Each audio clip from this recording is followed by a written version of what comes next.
यदि आपको एक छोटी नदी को पार करना है तो आपको बस एक लकड़ी का तख्ता बिछाने की आवश्यकता है। यदि यह नदी चौड़ी हो जाती है तो आपको पुल के स्तंभ बढ़ाने होंगे। कई पुल चौकी से एक नदी पुल बनाया जा सकता है। अगर इस नदी को नौ परिवहन की आवश्यकता है तो समझदार आप पुल चौकी को हटाकर पुल के डेक को केबल से लटकाने के बारे में सोचेंगे और इसे पुल के टावर पर एंकर करेंगे। इसे केबल स्टे ब्रिज कहते हैं। जैसे एक व्यक्ति लकड़ी के टुकड़े को उठाता है, व्यक्ति पुल का टावर है, हाथ पुल की केबल है, लकड़ी का टुकड़ा पुल का डेक है।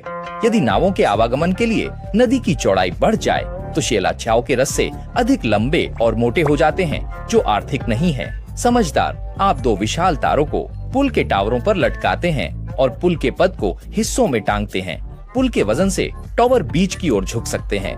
आप दूसरी तरफ रस्से से पकड़ सकते हैं या स्वयंस्व को बाहर की ओर बढ़ा सकते हैं। यह बिल्कुल वैसे ही है जैसे दो लोग एक दूसरे का हाथ थामे हुए हों और अपनी बाहों पर एक लकड़ी का पटरा लटका रहे हों।